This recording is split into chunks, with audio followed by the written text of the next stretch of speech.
today I'm going to be going over a bug out bag or armor. So if something bad happens, then you can survive in the wilderness for 1 to 3 days. It's also kind of called a get home bag. It just really depends on what you have in it. So I'm going to go out with some stuff. First, I have my razor blade. This is a knife with a razor blade on the end, and it comes in extreme handy. Now I gotta be quick because I got a lot of stuff. This, I have a hanger set, but that's because it has screws, anchors, push pins, all kinds of stuff that you would really need. And for those screws and everything, I got a complete screwdriver set. Now, I also have hydrogen peroxide. Now what it does is it bubbles out any infection that you have on a wound. But not deep cuts. If you get a deep cut, seek medical help immediately. I have my compass, small compass. I have ammunition for my BB gun. I don't have a compass. I have a signal mirror, which is a repurposed CD. Now what it does is you're supposed to put your eye in the little hole, and you're supposed to point it up at a light so that helicopters and airplanes can see you. As you can probably see in the glare. So that's what this is for. I'm going to go after this last one. I'm going to put this way over there. Alright. Pencil shavings serve as a great fire starter. I just shaved a bunch of pencils. Got that. Now I have isopropyl alcohol, which also goes with my little cooking stove. Now what you do is you take, I think it's called welder's cotton or something like that, and it's called a fancy feast stove. And what you do is you take a fancy feast can and you cut all of the packaging off. Then you take a soup can and you put a hole here and a hole here, and you put your welder's cotton. I don't know why I keep trying to say welder's cotton right here, and you put your isopropyl alcohol in here. No, I'm not actually putting it in here because I want to keep it. So what you do is you pour it in there, and then you light this on fire, and this does not burn. That's why it's called welder's cotton. It will burn, but it won't melt or anything, so you can use it forever.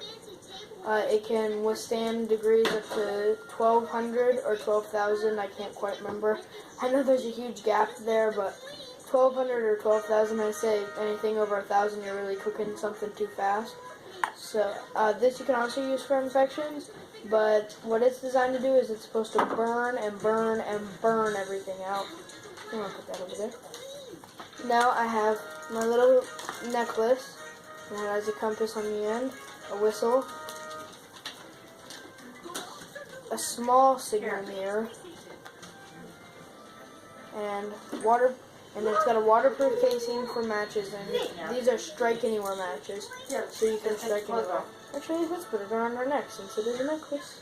My neck, not yours. I don't know why it's our neck. Mints. These are wintergreen mints.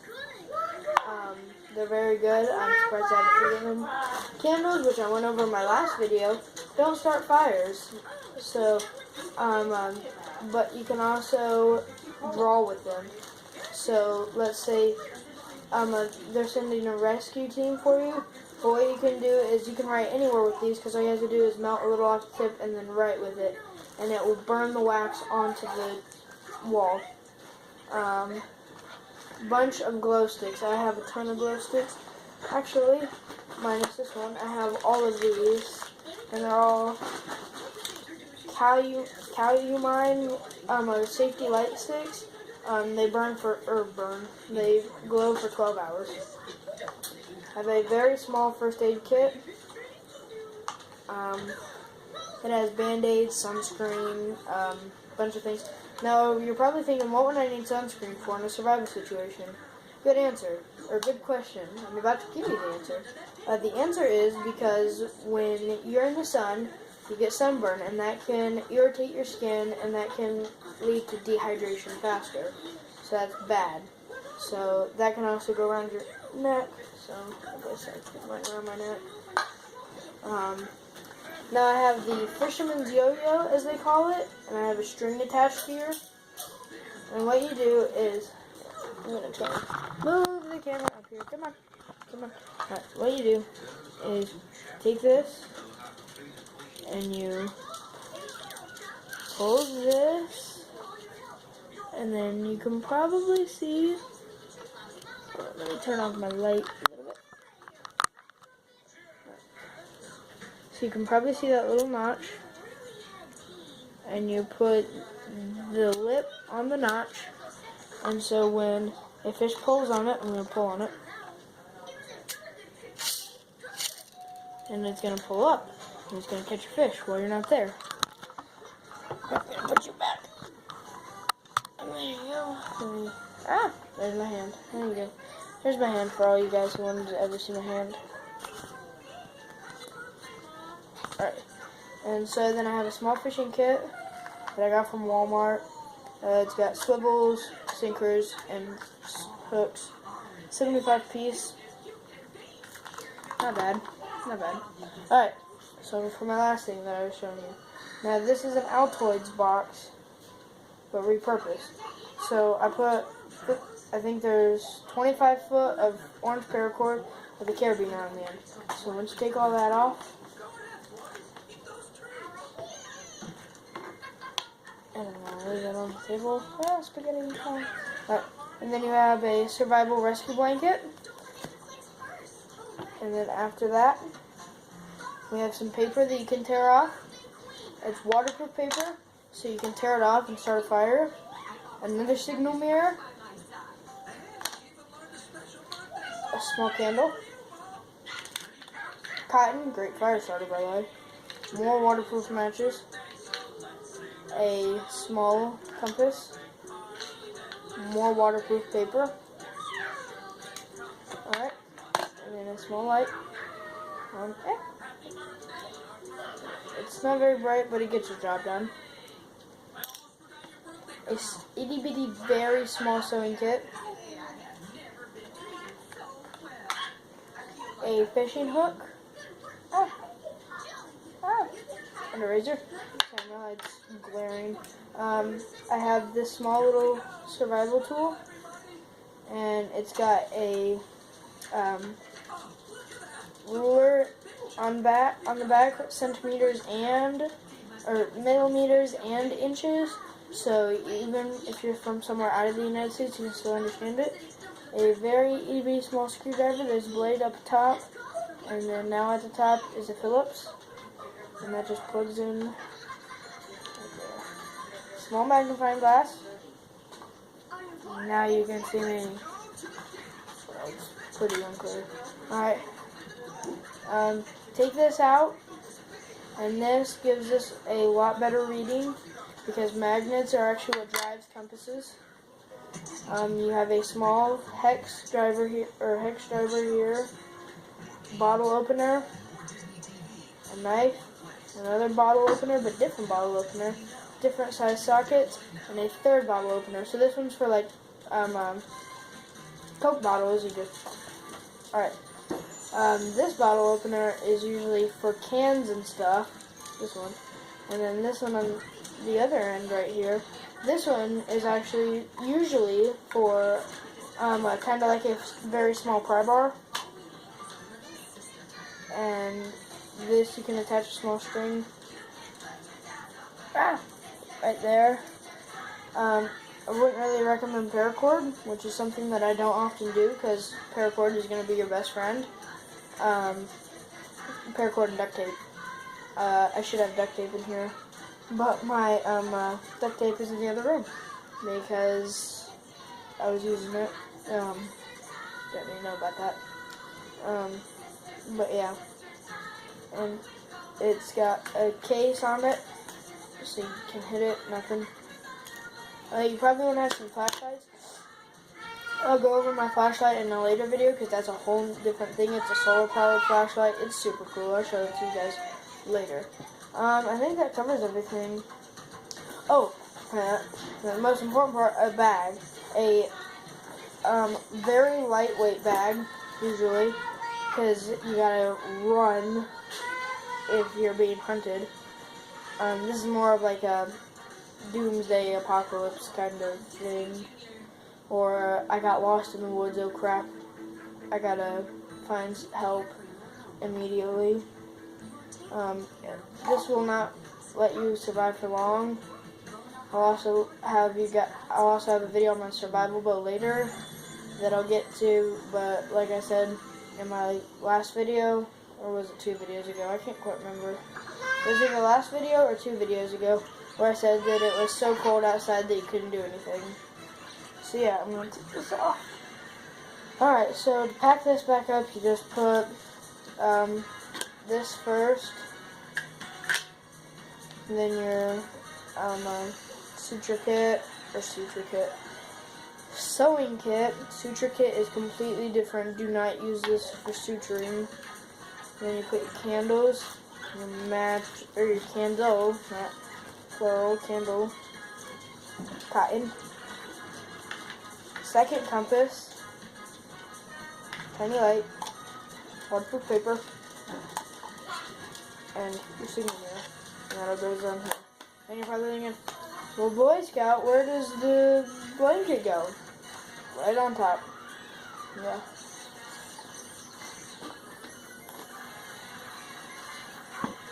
So what you do is you pinch it, and you wrap, and you wrap, and you wrap, and you wrap, and you wrap, and you wrap, and you wrap, and you wrap, and you wrap, and you wrap, and you wrap, and you wrap, and you wrap, and you wrap, and just keep going till you get to your carabiner again. Find a rope, piece of rope, tie it on. Boom. So yeah, that covers everything. So now I'm going to teach you guys how to put everything back into your survival bag. My hand again. For those who still want to see my hand. Oops. So I'm going to clean it. Actually, I can't really do that. Alright, I'm going to put it back. Yeah. Alright, so what you want to do is if you have a flat bottom bag like mine, don't know how you got in there. Alright, what you do is you take the flat bottom bag and you put this in first. This. Pretty much any flat on the bottom just makes life a bit easier. After that, you want to take all of your glow sticks. Since they're probably going to take up most of the space in your bag because of how large they are. Now, first aid can also take up to 50% of your bag. And that is alright. If you think you need to cut down on first aid, unnecessary things, yeah, you can cut down. But necessary things, do not cut down. Alright, so what you do is you wrap this up. Bye, Baba. Bye. Sorry, that's not you. That's my sister. She's going to school. Not really. She's pretending to go to school. Alright, so then you take your screwdriver, put it in. These two. Oh, I forgot the light strips. Ah, poo. I forgot my life straw. Well, maybe using our handy dandy fisherman's yo-yo.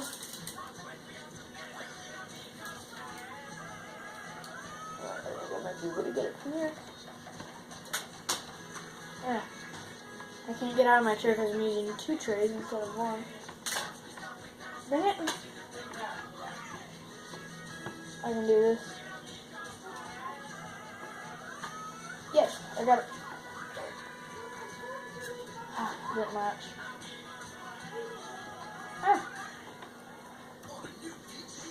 I'll probably cut this later.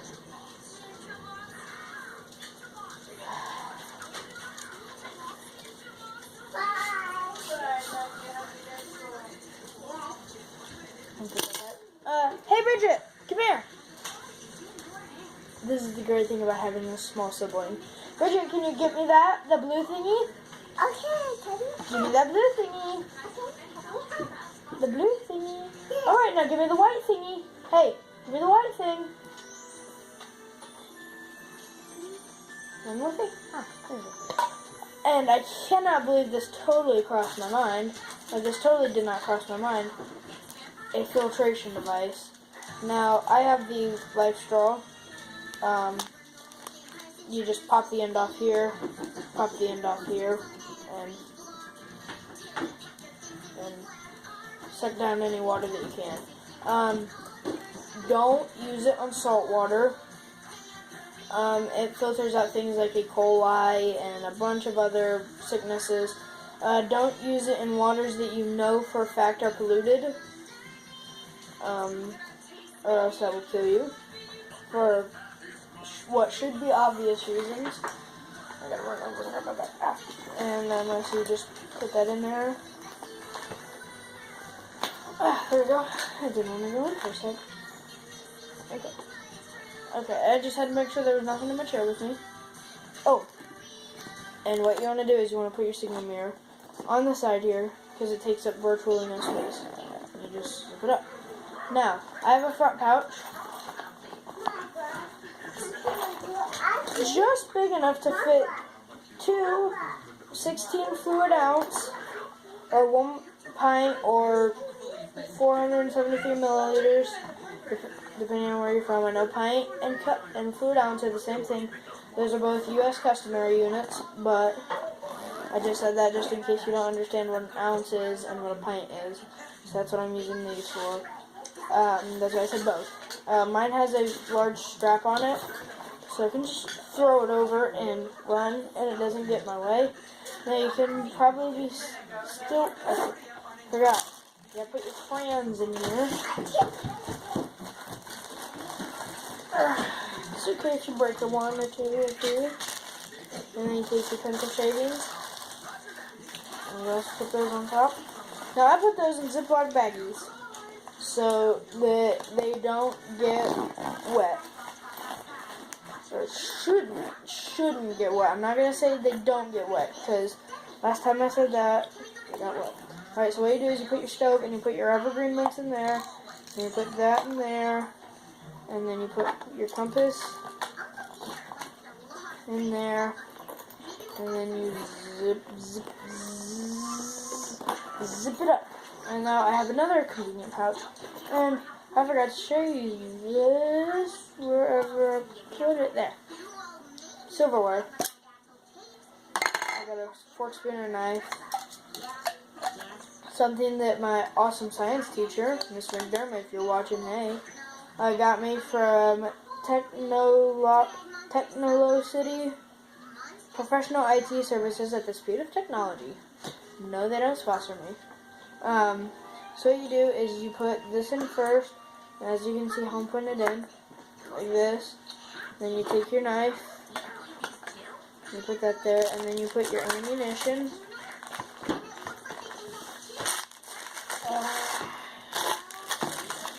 In there.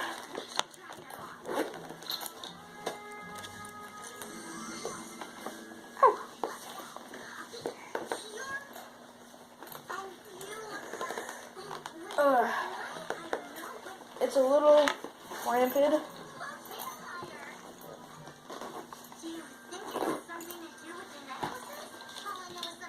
So what you want to do is you want to take your fishing stuff and take your compass out temporarily. Don't forget to put that back in. Wrap. I'd seriously invest in one of these. Take your small fishing kit, put it in there too. Take your compass, put it in there too.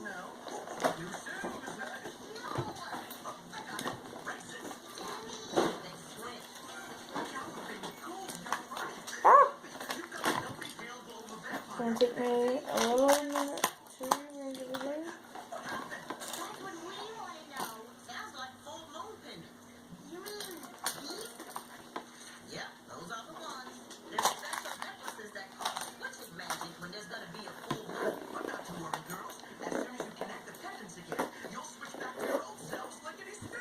Alright, so bug out bag. Or not bug out bag. Your bug out bag should be an actual backpack. Very large. Like 10 times more stuff than this. Probably want to do a couple other things with your bug out bag instead of this. And so, yeah, I also has a convenient carry strap. And so, yeah, that's it. Here's your lighter back, by the way. Alright, so I think that'll be the end of this video. That's your bug out bag. This one ran a little bit longer than it needed to be. Well, not needed to be, because everything that I covered needed to be covered. I'll also go over a pocket stove that I'll be making sometime, and bunch of other things are coming up that you guys don't even know about. Alright, well, this is Boy Scout signing off.